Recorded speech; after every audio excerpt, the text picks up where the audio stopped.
Assalamualaikum warahmatullahi wabarakatuh.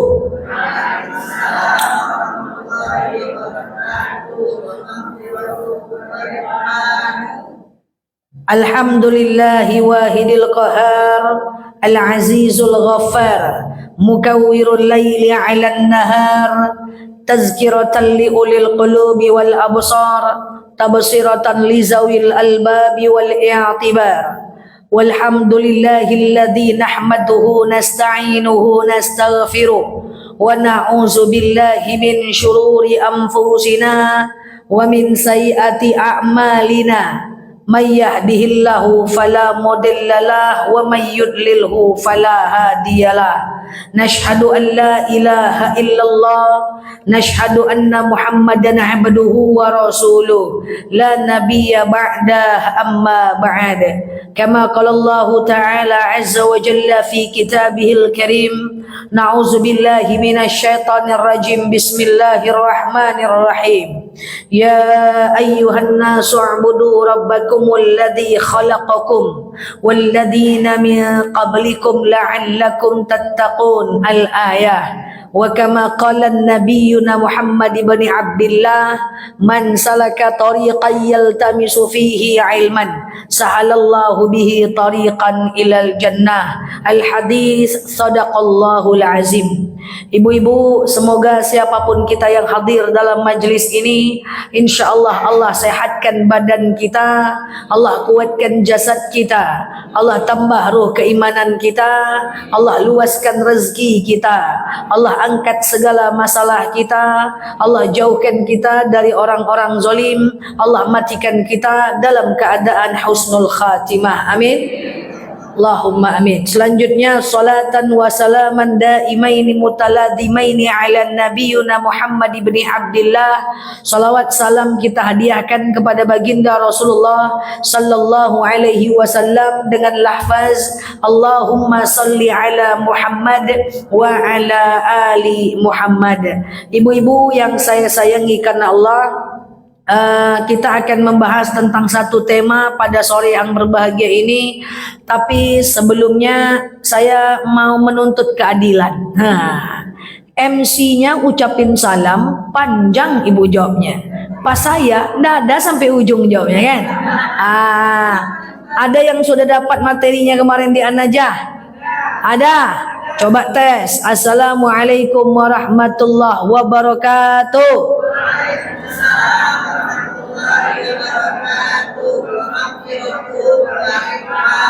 Oke, lagi sebelah sini. Assalamualaikum warahmatullahi wabarakatuh. Cemana ini ayat?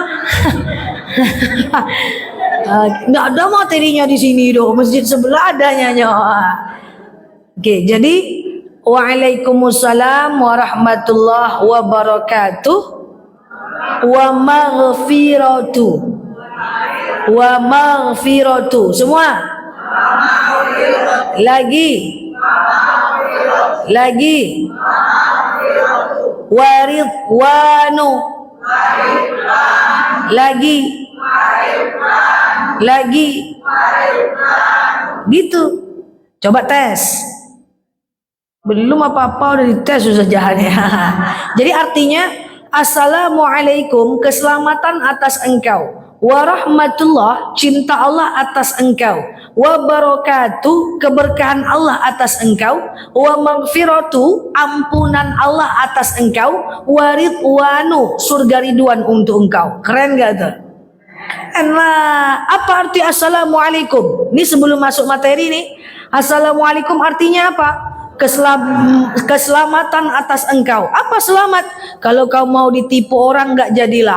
Kalau engkau mau dihipnotis orang, selamatlah engkau. Kalau engkau mau didendamkan orang, dihasadkan orang, selamatlah engkau.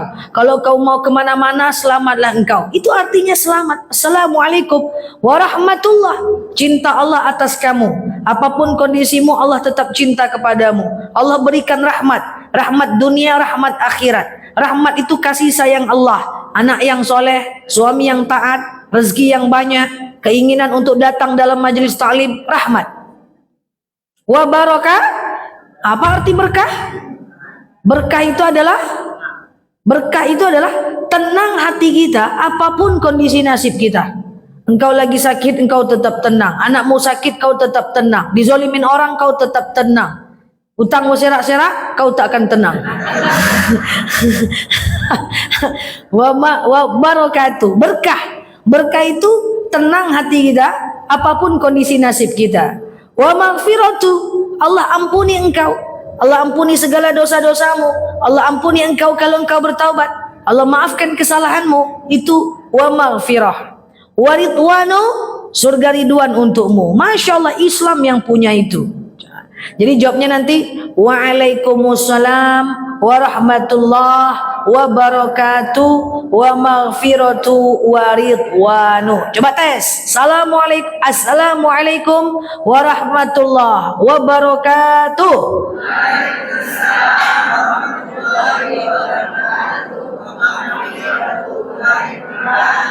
Nu-nya aja yang terdengar.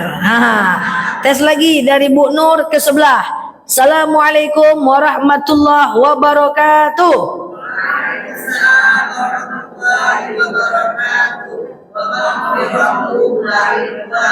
Masya Allah, pintar anak mama. Dari sini ke ujung. Assalamualaikum warahmatullahi wabarakatuh. Waalaikumsalam warahmatullahi wabarakatuh. Masya Allah. Jadi waridwanu, bukan waridwanu, waridwanu. Ya. Hah? Nu aja, nggak pakai nu. Enggak. Nu aja, nggak pakai nu. Oke? Dah, lanjut. Saya menuntut keadilan. MC-nya tadi semangat wa maghfiratu wa ridwan. Ustazah Nela sampai itu aja ya. Oke. Yuk kita lihat tentang amalan apa saja yang dapat memberikan syafaat kepada kita di yaumil akhir. Bu, kenapa kita butuh syafaat?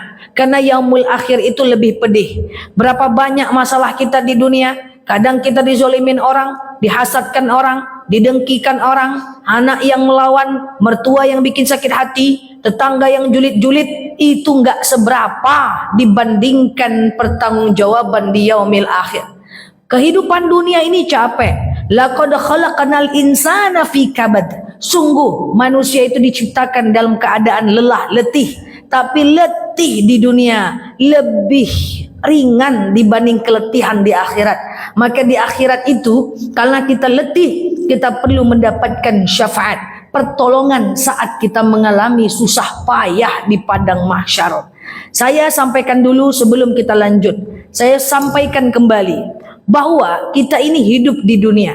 Menjelang masuk surga, banyak betul yang perlu kita lewati.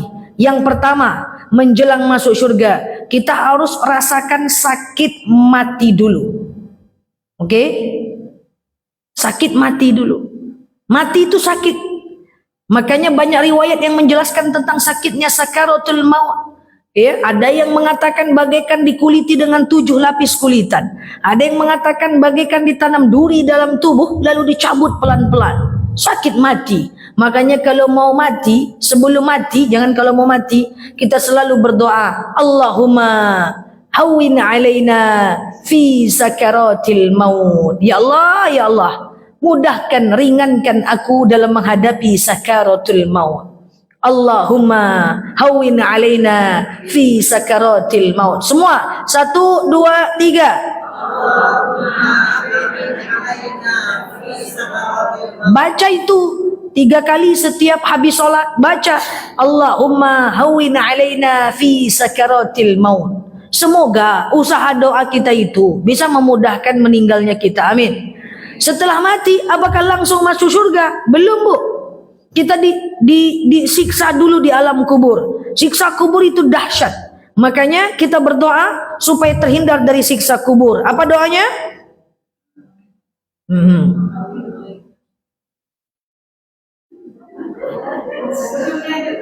Ujungnya aja. Allahumma inna a'udzubika min azabil qabr. inilah. Allahumma inni a'udzubika min adzabil qabr. Ya Allah, sesungguhnya aku berlindung kepadamu dari azab kubur. Ya Allah, aku berlindung kepadamu dari azab kubur. Makanya dua doa itu jangan lupa. Ya, Allahumma hawwin alaina fi sakaratil maut. Allahumma inni a'udzubika min adzabil qabr. Itu jangan lupa, karena pasti kita akan melewatinya. Nggak bisa enggak. Mana bisa masuk surga tanpa azab kubur? Mana bisa masuk surga kalau tanpa sakitnya mati? Kecuali mati syahid. Kalau mati syahid, tak rasakan sakitnya mati, tak ada hari perhitungan, langsung masuk surga. Tapi mati syahid itu kan macam-macam caranya. Mati dalam majelis ilmu, meninggal lagi sholat, meninggal lagi jaga wudhu 24 jam. Tapi tidak semua kita mati dalam keadaan syahid. Makanya kita doa, Allahumma inni a'udzubika min azabil qabr. Oke? Coba semua doa terhindar dari azab kubur. 1, 2, 3.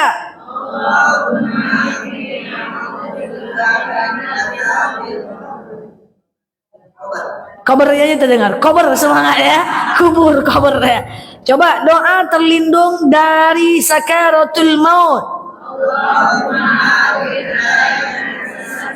Sakaratul maut. Nah itu dibaca ya. Jangan lupa itu 3 kali setiap habis sholat. Masya Allah ya. Nah ibu-ibu yang saya sayangi karena Allah, ini yang kita maksud dengan doa sakaratul maut. Apakah setelah diazab kubur kita masuk surga? Belum bu. Kita akan dibangkitkan di padang mahsyar. Di padang mahsyar itu kita akan mencari orang-orang yang kita zolimi, orang-orang yang kita sakiti hatinya, orang-orang yang kita buka aibnya, orang-orang yang kita jahilin dia, orang-orang yang kita fitnah dia. Itu waktu mencari orang-orang itu, itulah namanya di padang mahsyar. Matahari sejengkal di atas kepala, kita tak pakai baju mencarinya. Bayangkan panasnya luar biasa. Apakah udah masuk surga setelah itu? Belum. Harus lewat dulu jembatan Siratal Mustaqim. Ihdinas siratal mustaqim. Baru masuk surga. Iya kalau masuk, terjulungkang pula ke neraka. Nauzubillah. Maka di padang mahsyar kita butuh syafaat. Syafaat itulah yang akan menghantarkan kita untuk kemudahan mempertanggungjawabkan amal di hadapan Allah. Tak semua amal bisa mendatangkan syafaat. Ada amal-amal yang dapat mendatangkan syafaat di yaumil akhir. Ini kaji kita hari ini. Apa amal yang dapat mendatangkan syafaat? Yang pertama jelas, yang dapat mendatangkan syafaat adalah bacaan Al-Quran kita. Baca Al-Quran itu ada 3 hukum. Yang pertama, yang belum pandai baca Quran wajib belajar sampai bisa. Wajib hukumnya. Makanya kalau ada yang nanya sama saya, Ustazah, boleh nggak saya baca Quran Latinnya aja? Saya bilang nggak boleh, karena wajib bisa baca Quran sampai bisa. Quran Latin itu bukan untuk dibaca Latinnya, bukan. Tapi baca Arabnya dulu, kalau terkendala baru baca Latinnya. Baca Arabnya dulu, kalau terkendala baru baca Latinnya. Maka yang tak pandai baca Quran mutlak wajib belajar sampai bisa. Itu nggak ada toleransi itu. Nggak ada toleransi itu. Entah belajarnya dengan adik, dengan orang tua, dengan kakak, wajib. Kenapa tegang semua? Ya, karena dia wajib, maka saya tegas banget. Fardu ain. Yang belum pandai baca Quran wajib belajar sampai bisa. Nah, kalau udah pandai baca Quran, kalau udah pandai, maka membacanya itu tidak wajib. Membaca Qurannya hukumnya sunnah. Jadi membacanya sunnah bu. Baca Quran kan tidak wajib kan? Kalau wajib baca Quran berdosa kita kalau nggak baca Quran. Membacanya sunnah. Tapi mengetahui arti dari Al-Quran itu, kan Quran itu ada terjemahannya, ada tarjimnya. Mengetahui artinya itu fardu kifayah saja. Ketika ada sebagian orang yang tahu arti tarjimnya, maka yang lain tidak kena dosa. Fardu kifayah. Nah, jadi kalau dia nanya sama saya, Ustazah, apa hukum baca Quran? Saya tanya dulu, ibu sudah pandai tak? Kalau belum pandai, maka membacanya wajib. Tapi kalau sudah pandai, membacanya jadi sunnah. Bu, Al-Quran itu 30 juz, 114 surat, 6.666 ayat, 77.429 kata, 323.000 huruf. Itu kalau dibaca tiap hari walaupun 15 menit akan mendatangkan syafaat untuk kita di yaumil akhir. Ada 3 manfaat kita baca Quran. Yang pertama, kita mendapatkan pahala. Jelas dong dapat pahala, nggak bisa kita pungkiri lagi, ya kan?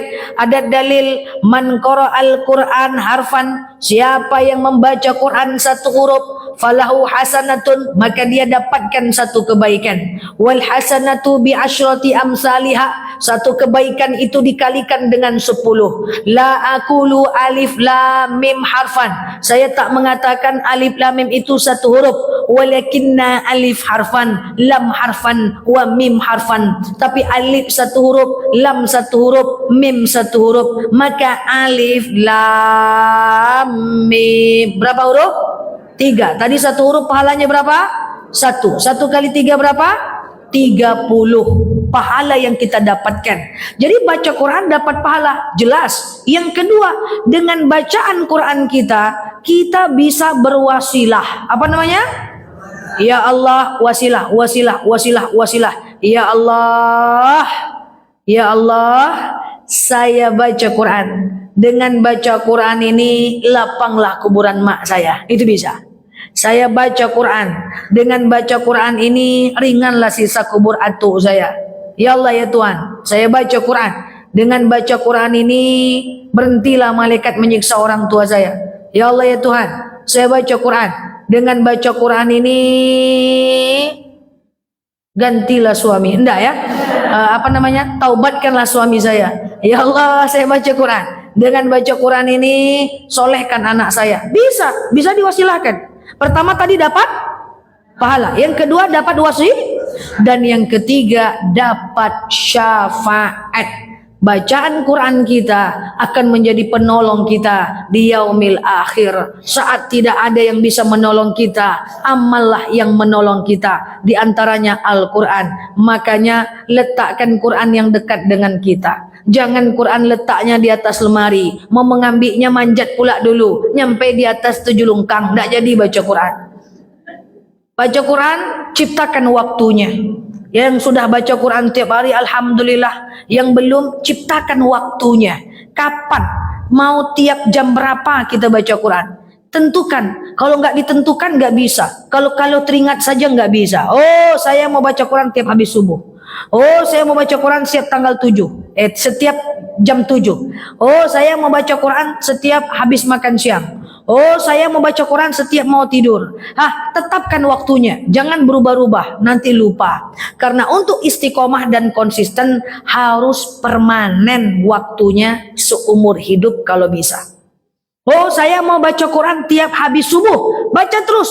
Ibu jalan-jalan ke Amerika, tetap baca Quran habis subuh. Jalan-jalan ke Mekah, tetap habis subuh. Jalan-jalan ke Ulu Kasok, tetap habis subuh. Jalan-jalan kemana? Tetap habis subuh. Di bis gak peduli. Jangan waktunya diubah-ubah. Oh, saya mau baca Quran habis subuh. Oh, lagi di bis jalan ke Medan, tetap itu habis subuh baca Quran. Kalau berubah-ubah gak bakal bisa. Nah, ya tentukan. Gak usah panjang-panjang kali. 15 menit cukup, 20 menit cukup, sampai sudah terbiasa. Kalau sudah terbiasa, alhamdulillah. Nah, banyak orang yang bilang, Ustazah, kalau saya baca Quran tiap hari, tapi yang saya baca Al-Waqiah ke Al-Waqiah, Al-Kafi ke Al-Kafi. Anak, kok ketawa? Al-Muluk Al-Muluk, kayak gitu kan? Al-Waqiah ke Al-Waqiah, As-Sajadah ke As-Sajadah. Tapi tiap hari. Hari ini Al-Kafi, besok Al-Waqiah, besok Al-Kafi lagi, Al-Waqiah lagi, Al-Muluk lagi, An-Naba lagi. Balik mondar-mandir. Boleh nggak Ustazah? Sebenarnya sih boleh. Karena satu huruf pahalanya sama. Cuman saya nggak nyaranin. Kenapa saya nggak nyaranin? Karena kalau kita baca Quran itu aja, takutnya pas ketemu Al-A'raf bingung. Kita nggak ahli Quran. Jadi kalau bisa baca Quran tuh sampai khatam. Setiap hari itu dari Al-Baqarah sampai terus. Nanti pas Jumat kita Al-Mulk, pas Jumat kita Al-Waqiah, pas Jumat kita An-Naba, pas Jumat kita Yasin. Tapi dia mesti dikhatamkan. Diusahakan. Kenapa? Supaya kita kenal dengan huruf-hurufnya itu. Kita kenal dengan isinya itu. Nah, kalau kita udah kenal, maka insya Allah kita lebih mudah baca Quran. Insya Allah. Jadi jangan kita sepelekan nih. 30 juz, 114 surat, 6.666 ayat, 77.429 kata bisa mendatangkan syafaat di yaumil akhir. Tak semua amal bisa mendatangkan syafaat. Pertama, kita dapat pahala kalau baca Quran. Yang kedua, kita bisa berwasilah atas bacaan Quran kita. Yang ketiga, kita dapat syafaat di yaumil akhir. Makanya betul lah Rasulullah pernah bersabda saat akan meninggal dunia, taraktu fikum amrayni ma in tamassakum bihima lan tadillu abada. Sungguh aku tinggalkan dua perkara kepada kalian, yang dengar dua perkara itu kalau kalian ikut kalian tak akan sesat selama-lamanya. Apakah dua perkara itu? Al-Quran wa sunnati, Al-Quran dan sunnahku. Masya Allah. Oke, jadi nanti insyaallah yang udah baca Quran alhamdulillah, yang belum baca Quran tiap hari waktunya jangan diubah-ubah supaya kita konsisten, ya. Nah, ibu-ibu ini kan udah santai kan, anak-anak udah besar-besar, cucu udah besar-besar, kerja cuman mengaji aja lagi, datang ke masjid anggu-anggu aja lagi, kan gitu kan. Nah, udah besar-besar ya kan. Nah, jadi fokus ya belajar aja lagi. Kalau udah seusia ibu ini, enggak usah mikir banyak lagi, Bu. Ini semua dipikirkan, berita viral dipikirkan, gosip artis dipikirkan, film ipar maut dipikirkan juga. Enggak usah pikir-pikirkan. Sekarang udah seusia kita ini, pikirkan aja gimana caranya biar masuk surga. Ya, enggak usah banyak-banyak pikiran. Ya, enggak usah ikut banyak-banyak hal lah. Ya, ikut aja amalan yang menghantarkan kita ke surga. Berteman dengan kawan-kawan yang menghantarkan kita di surga. Enggak usah pikir berita-berita macam-macam, jangan. Oke? Yang pertama. Yang kedua, amalan yang dapat menghantarkan, amalan yang dapat mendatangkan syafaat. Syafaat itu pertolongan. Di yaumil akhir adalah puasa sunnah. Ah, ini Masya Allah. Puasa sunnah. Nanti di yaumil akhir akan ada satu surga. Yang surga itu tidak akan masuk orang lain. Yang surga itu yang masuk yang akan masuk pintu surga itu cuma satu jenis manusia. Siapa dia? Nama surganya adalah surga Ar-Royan. Apa namanya? Ar-Royan. Apa namanya? Surga Ar-Royan. Dan dalam surga itu nanti akan berkumpul manusia yang spesialisasi dan profesor doktornya di bidang puasa sunnah. Itulah ibaratnya. Jadi semua yang masuk ke surga itu adalah orang-orang yang rajin berpuasa. Jadi nanti ibu-ibu jemaah nih, siapa-siapa yang rajin berpuasa nanti bertemu di surga Ar-Royan. Hei Besti, kamu ya yang di Masjid Jabal Rahmah? Iya. Hei, kau puasa juga ya? Iya, itu. Jadi, tapi ada orang-orang yang dia bisa masuk ke pintu surga mana yang dia mau. Ah, itu lain pembahasannya nanti ya. Ada orang-orang yang dia bisa pilih pintu surga, kelasnya VIP, ya kan? Nah, tetapi khusus untuk puasa sunnah nanti akan disediakan satu surga untuknya, namanya surga Ar-Royan. Nah, yuk kita bahas sebentar. Puasa sunnah itu beda dengan puasa wajib atau puasa ganti. Puasa sunnah itu boleh pasang niat di tengah hari selagi belum makan dan minum. Misalnya nih, ini hari Senin Kamis, ibu belum terbiasa puasa sunnah. Hah? Ah, kadang lupa niat ya. Jadi gini, ini pura-puranya hari kita pengen rajin puasa Senin dan Kamis. Tahu-tahu kita sholat subuh berjamaah, pulang ngangak-ngangak, santai-santai. Ini rupanya hari Kamis, karena belum terbiasa nih ceritanya nih. Lalu ibu pasang niat di tengah hari. Udah jam 7, udah jam 8, udah jam 9. Selagi belum makan dan minum, maka ibu boleh pasang niat puasa sunnah. Karena puasa sunnah boleh pasang niat di tengah hari selagi belum makan dan minum. Tapi jangan masuk lontong dulu. Masuk lontong tak bisa lagi. Beda dengan puasa ganti. Beda dengan puasa wajib. Puasa wajib disunnahkan, diwajibkan pasang niat sebelum subuh. Yang kedua, puasa sunnah itu kalau lapar, batal, boleh. Coba dulu puasa, yang tak terbiasa puasa dulu, tes drive ya kan. Rupanya siang pusing kepala, batal aja lah, boleh. Belajar dulu, ya kan. Hari ini seperempat hari, besok setengah hari, besok seperempat lagi nggak jadi-jadi. Ya, pokoknya dia boleh dibatalkan gitu. Umur udah 60, baru mau. Ya. Ya. Oh, gitu ya. Kita kan puasa, tapi belum terbiasa atau udah terbiasa, tapi teringat kadang lupa. Kita terminum, mantap, lupa aja terus. Tidak batal. Diangkat pena bagi orang yang tak tahu sampai dia tahu. Ya, enggak apa-apa. Ya, enggak apa-apa, minum, makan udah kenyang Ibu, mantap ini. Wah, rupanya puasa. Lanjutkan, enggak apa-apa. Ya, enggak lain memang. Lanjutkan aja. Oke? Nah, tapi kalau puasa ganti atau puasa wajib tidak bisa, Bu. Harus sampai maghrib, kecuali sakit. Nah, kalau puasa sunnah coba-coba dulu boleh. Iya kan? Kemudian yang ketiga, puasa sunnah ini kalau suaminya butuh, lapar, batal boleh, nggak ada masalah. Tapi puasa sunnah kalau suaminya butuh dikasih, batalkan puasanya nggak apa-apa. Tapi kalau puasa ganti atau puasa wajib tak boleh dibatalkan. Dipaksa suaminya kabur, nanti maghrib balik lagi, nggak boleh kasih. Harus buka balik. Yang mana? Kasih suami dengan puasa sunnah. Batalkan puasa sunnahnya, kasih suami. Cemana lah ini kan. Oke, gitu. Makanya bagi ibu-ibu yang ada suami, ini saya curiga nih masih ada suami nih. Bagi ibu-ibu yang masih ada suami, itu puasa sunnah izin suami, Bu. Izin suami. Kecuali suaminya di luar kota, tidak ada wajib izin suami. Oke, gitu ya. Tidak ada wajib izin suami. Yuk kita lanjut. Nah, banyak yang nanya puasa sunnah. Ustazah, saya puasa sunnah, tahu-tahu datang undangan pesta. Wah, ini banyak nih yang galau-galau macam ini nih.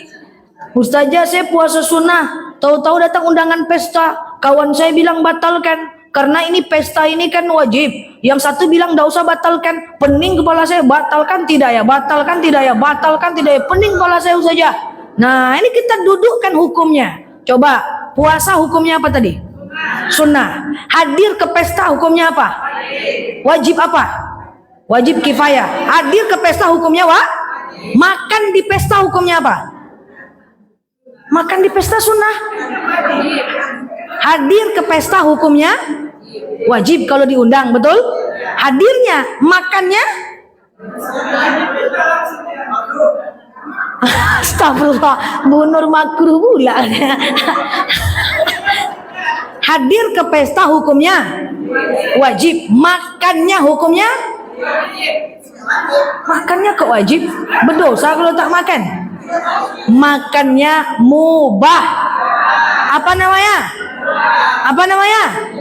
Serentak, apa namanya? Mubah. Makannya tuh mubah. Apa itu mubah? Mubah itu dikerjakan boleh, ditinggalkan boleh. Dikerjakan tak berpahala, ditinggalkan tak berpahala. 0. Jadi kalau kita berpuasa, datang ke pesta, datang aja memenuhi kebutuhan fardu kifayah kita karena wajib. Tapi makannya mubah. Maka sekarang coba jawab. Mubah, tadi makan kan mubah. Kemudian puasa hukumnya? Puasa tadi hukumnya apa? Sunnah. Sunnah lawan mubah mana duluan? Dulu kan sunnah. Boleh nggak lanjutkan puasa? Boleh. Tapi kalau memang mau dibatalkan boleh nggak? Boleh karena sunnah. Paham? Jangan banyak galau. Contoh, kita sedang puasa sunnah, datang undangan arisan, kan gitu kan? Memenuhi undangan arisan hukumnya wajib, ya kan? Lalu kemudian puasa kita hukumnya sunnah, makan mubah. Boleh lanjut puasa? Boleh. Boleh berhenti? Tapi mana yang lebih baik? Lanjut. Gitu. Tapi mau makan juga batal boleh? Boleh, kan sunnah saja. Baik. Iya. Iya. Iya. Dia ada undangan, dihimbau, datanglah kemari. Dia puasa juga nggak masalah. Hmm. Hmm. Hmm. Hmm. Kalau diberitahu, diundang, kita diundang, acaranya makan-makan di rumah kita, cak-caknya gitu. Maka mana yang lebih baik? Mana yang lebih baik? Puasa atau tidak? Saya rasa kalau udah ada undangan jelas takkan puasa ibu sunnah itu. Tapi mana yang lebih baik? Tak puasa itu juga baik. Itu baik. Karena kenapa? Karena ada pahala menghargai ahlul bait. Paham ya? Pahala menghargai ahlul bait itu juga besar pahalanya. Tapi maksud saya bukan berarti yang melanjutkan puasanya itu berdosa gitulah. Dan bukan berarti yang membatalkan puasanya adalah salah. Gitu kita cara memandang hukum. Paham? Puasa sunnah ini seperti yang tadi saya sampaikan. Manfaatnya apa? Oh, satu, puasa sunnah dapat pahala. Jelas dong? Yang kedua, ketika berpuasa sunnah, doa kita mustajab bu. Ada yang nanya sama saya, Ustazah boleh nggak saya puasa niatnya untuk anak sembuh? Ustazah boleh nggak puasanya niatnya supaya suami dapat kerjaan? Saya luruskan, niatnya bukan agar anak sembuh. Niatnya bukan agar suami dapat kerjaan, bukan. Niatnya tetap karena Allah. Cuman nanti dia puasa aja kayak biasa. Puasa Senin Kamis misalnya.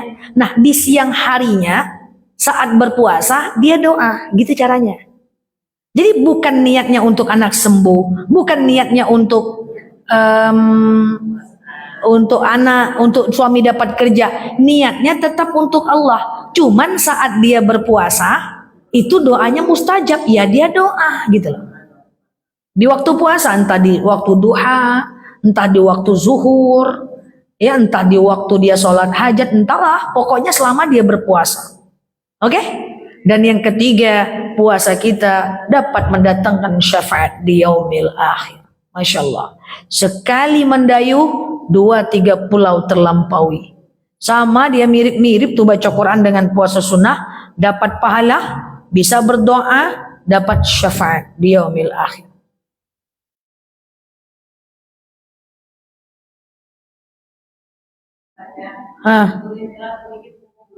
Tafadhal.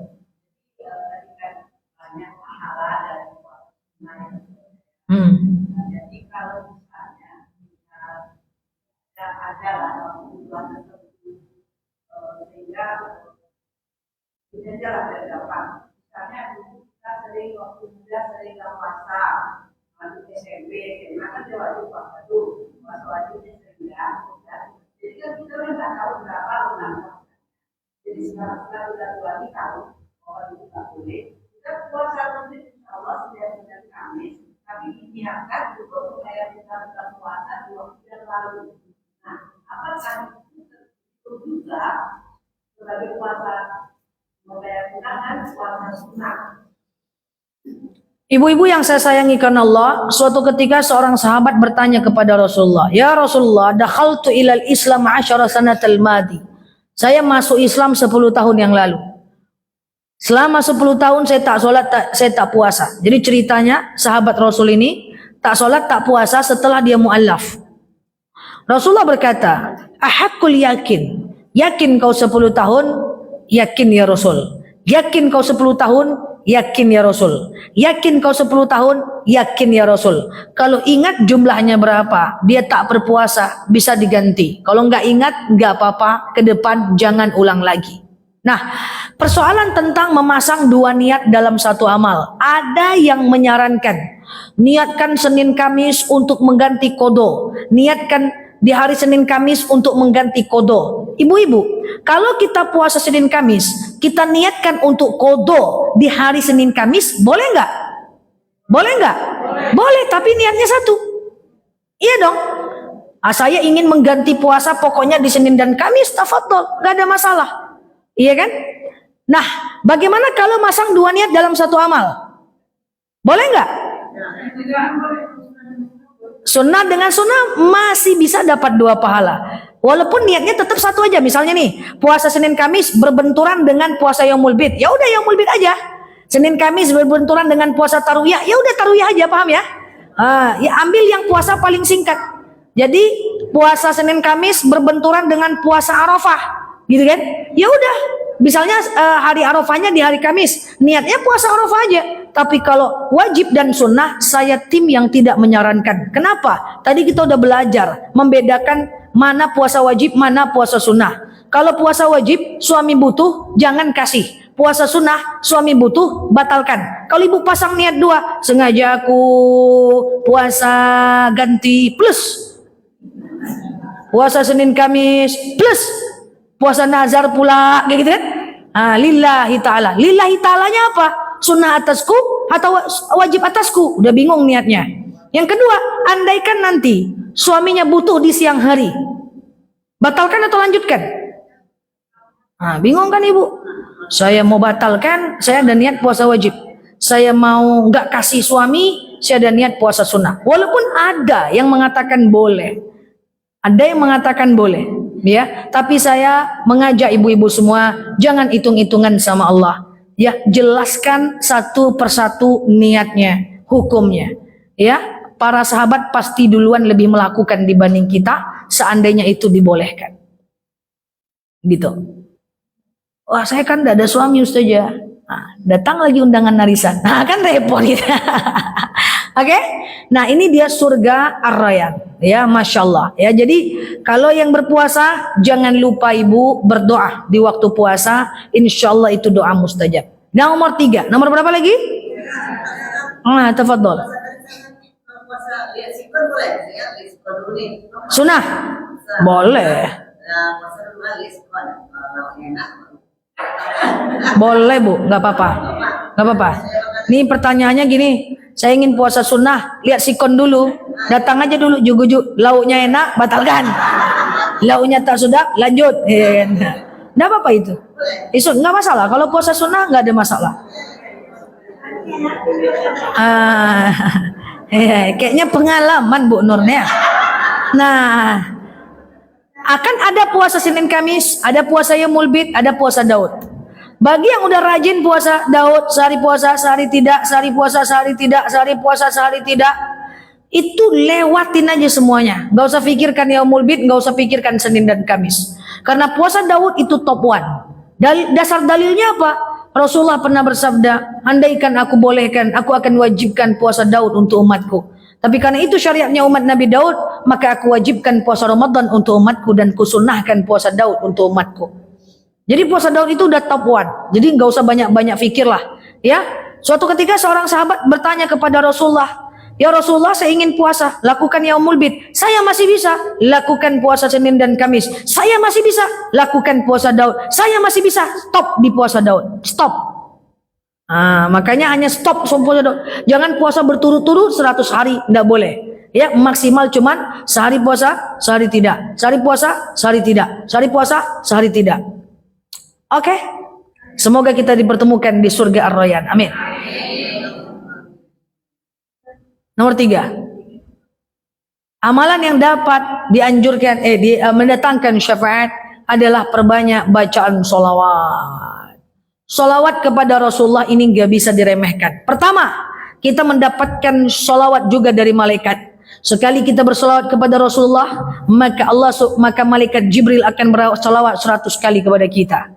100 kali kita bersolawat, maka malaikat akan bersolawat 1000 kali kepada kita. Bayangkan kalau ibu selawatnya 1000 kali, maka malaikat tentu akan bersolawat 10.000 kali kepada kita.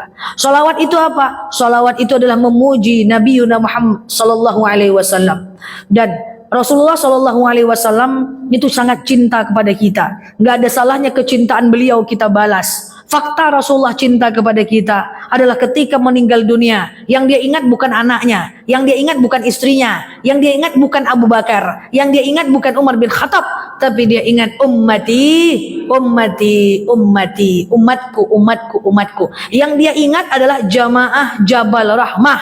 Maka tak ada masalah. Iya kan, kita itu bersolawat kepada baginda Rasulullah. Bu, Rasulullah pernah menyatakan, andaikan ada orang yang taat kepada risalahku, tapi tak bertemu dengan aku, tapi mengikut sunnahku, aku lebih cintai dibanding orang yang sezaman denganku dan mengikuti sunnahku.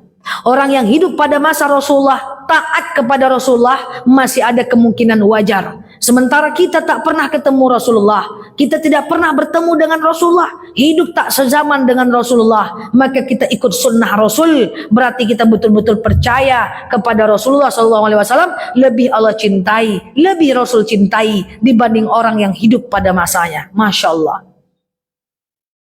Makanya kita semoga bertemu dengan Rasulullah. Makanya salah satu orang yang akan bertemu dengan Rasulullah, perbanyak solawat dan santuni anak yatim. Rasulullah pernah bersabda, ana wa kafilul yatim kal hatain. Saya dengan orang yang mencintai anak yatim kal hatain. Rasulullah mengambil jarinya dan dia tampakkan kepada sahabat, ana wa kafilul yatim kal hatain. Saya dengan orang-orang yang memuliakan anak yatim kayak gini di surga, sebelah-sebelahan, bestian, Masya Allah. Jadi kalau mau ketemu dengan Rasulullah, banyak cara, perbanyak solawat supaya dapat syafaat, dan kemudian perbaiki akhlak kita kepada anak yatim. Tak bisa membantu dengan harta, bantu dengan adab yang baik. Tak bisa membantu adab yang baik, usap kepala. Tak bisa usap kepala, minimal jangan menyakiti. Anak yatim kalau kita sakiti Allah marah. Tak bisa bantu dengan uang, minimal jangan menyakiti. Jangan menyakiti. Bayangkan na'udzubillah, anak ibu kecil-kecil, na'udzubillah, bapaknya meninggal. Lalu ibu punya anak yatim, bapaknya meninggal, kecil-kecil, tahu-tahu dia dihina oleh masyarakat, dia dimarahin. Apa rasanya kalau itu anak kita?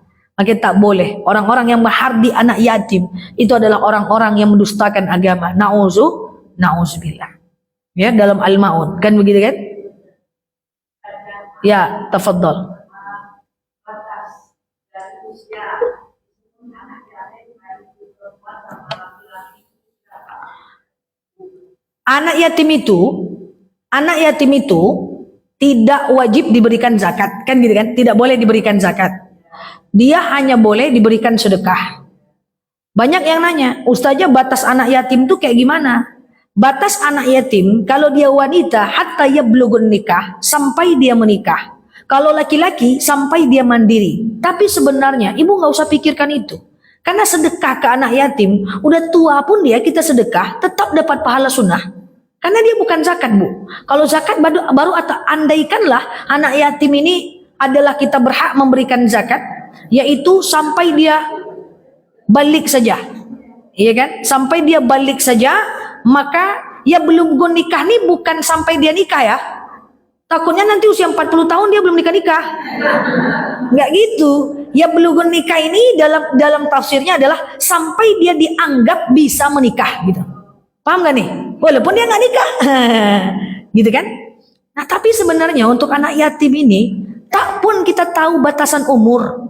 Tak pun kita tahu batasan umur. Ke anak yatim itu kan konsepnya sedekah. Sedekah itu sebenarnya bisa kemana aja. Beda kalau konsepnya adalah zakat. Kalau zakat ada batasan, paham ya? Zakat itu ada batasan tertentu. Ya kan gitu. Nah beda. Jadi kalau anak yatim itu sebenarnya ibu kasih di luar umur pun gak ada masalah. Karena dia adalah bab sedekah. Sedekah ke orang kaya pun boleh. Kan gitu kan. Nah cuman yang tadi bukan sampai dia menikah ya. Sampai dia mampu menikah. Bisa, dia udah layak, dia udah pantas dia menikah. Gak apa-apa kita santuni.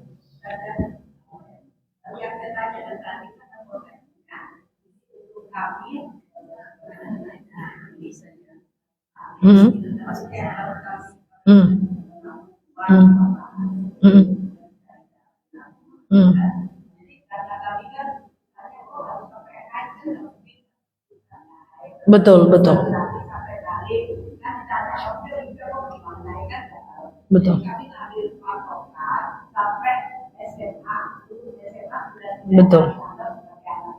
Betul. Betul. Bisa. Boleh banget. Boleh banget, Bu. Boleh banget. Yang ekstrim? Gimana dia?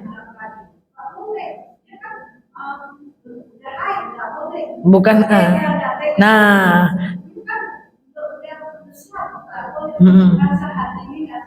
Nah. Boleh, Bu. Boleh. Benar. Sama-sama ya, Bu. Bilang nanti sama yang nggak boleh itu, ini kan sedekah. Astagfirullahaladzim. Ini kan sedekah. Iya, ini kan sedekah. Konsep sedekah kan tak pandang umur. Boleh aja Bu, santunan itu konsepnya sedekah. Beda kalau zakat. Ya, sama-sama Bu ya. Iyalah, anak yatim itu sedekah Bu.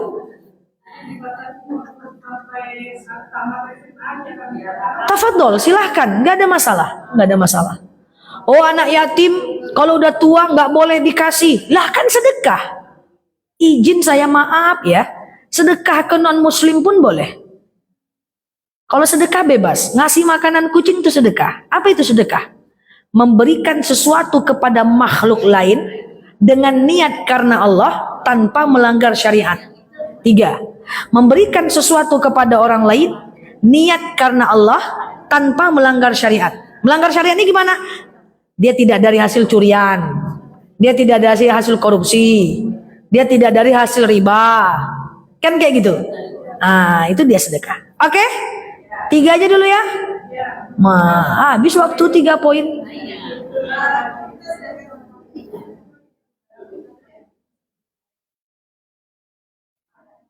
Enggak, dapat pahala. Dapat pahala. May ya'mal mithqala dzarratin syarran yarah, may ya'mal mithqala dzarratin khairan yarah. Dapat pahala. Kita dengan non muslim itu dalam hal muamalah dapat pahala. Sakit dia kita jenguk non muslim dapat pahala. Lahiran dia kita kasih hadiah dapat pahala. Dengan non muslim itu dalam hal dunia muamalah sama. Yang tak boleh itu datang ke gereja, mengucapkan selamat Natal. Sedekah ke non muslim sedekahnya dapat pahala. Orang-orang zaman dulu Hasan Al-Basri, jangankan sedekah, rumahnya aja kena WC orang non-muslim pun dia dapat pahala. Ya, coba ingat Rasulullah, siapa yang Rasulullah suapkan orang buta yang menghina, apakah muslim? Tidak, dikasih oleh Rasulullah. Orang Yahudi, orang Nasrani, dikasih oleh Rasulullah SAW. Sedekah. Ya, semoga dengan sedekah itu dia masuk Islam. Jadi kalau ada ibu dengar tadi, ibu dengar ya, ada ibu dengar katanya ngasih non muslim tidak dapat pahala. Tidak betul itu. Rasulullah sering berbagi dengan non muslim, sering sekali ya.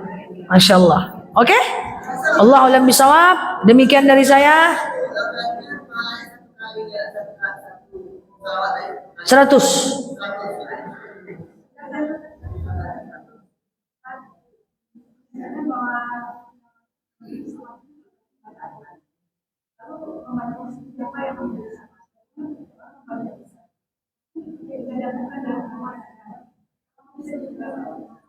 Tetap dapat, karena ditaburkan itu maksudnya diamalkan.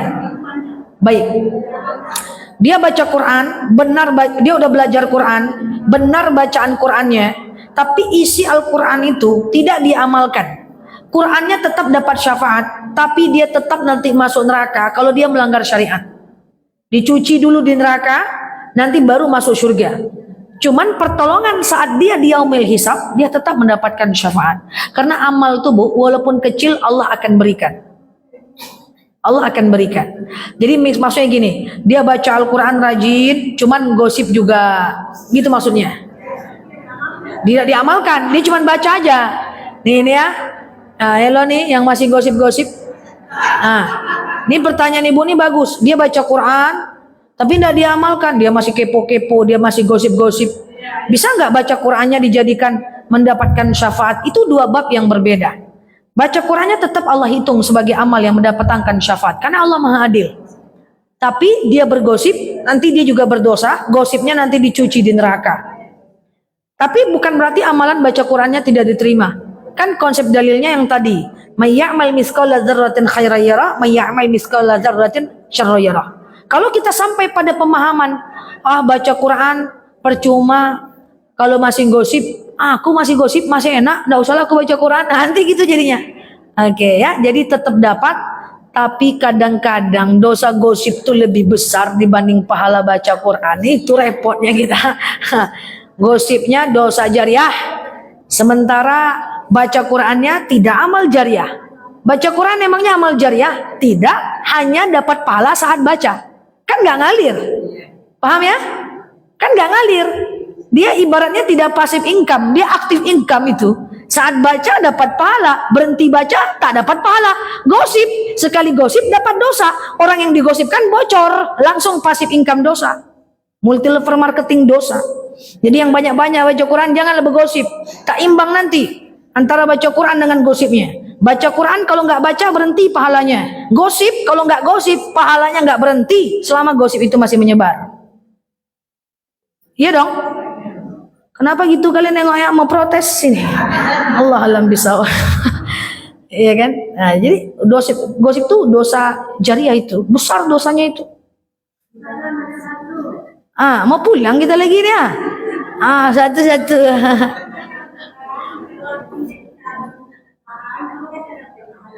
Mengetahui arti baca Quran tidak wajib. Mengetahui arti baca Quran fardunya fardu kifayah. Sudah ada orang yang tahu artinya, yang lain tak kena dosa. Sudah ada ustadz yang tahu artinya, yang lain tak kena dosa. Tapi belajarnya fardu ain. Membacanya sunnah. Di sini ada jemaah tarjim, biarlah jemaah tarjim yang tahu artinya. Misalnya gitu kan. Yang lain tak tahu artinya, nganga-nganga aja. Tak berdosa, jangan sayang aja. Oke? Allah alam bisawab. Ala haziniyah al-Fatihah. Oh ya, astagfirullahalazim. Ada dopres. Yang pertama, berapa jumlah surat, ayat dan juz dalam Al-Quran? Tafadhal Bu. 30 juz, 114 surat, 6.656 ayat. Siap, mantap, cocok. Yang kedua, jelaskan 3 manfaat yang saya jelaskan tadi puasa sunnah. Nih. Tak boleh tengok catatan. Tutup catatan. Tafadhal, tafadhal.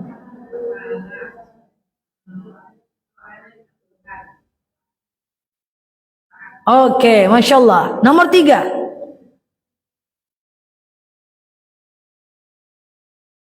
Artikan. Assalamualaikum warahmatullahi wabarakatuh wa maghfiratu wa ridwano. Tak boleh tengok catatan. Ya Allah. Tengok catatan tak bisa, tak sedap. Assalamualaikum warahmatullahi wabarakatuh wa maghfiratu wa ridwano. Bu. Enggak boleh baca. Ibu.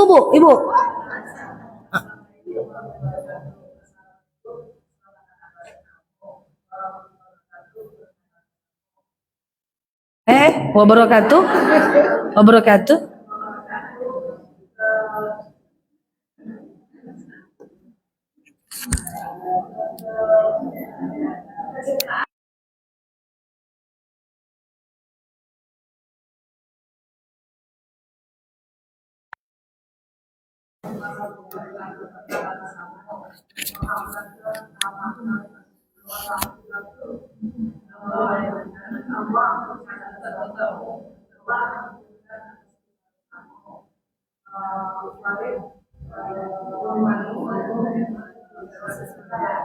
Masya Allah. Bagi 2 saja. Oh, dibagi tahu sama kawan. Oh, nanti saya jewer ini pas tarjim ini. Siap ya. Allah alam bisawab. Kita akhiri doa penutup majelis saja ya. Subhanakallahumma bihamdika nasyhadu an la ilaha illa anta nastaghfiruka wa natubu ilaihi. Assalamualaikum warahmatullahi wabarakatuh.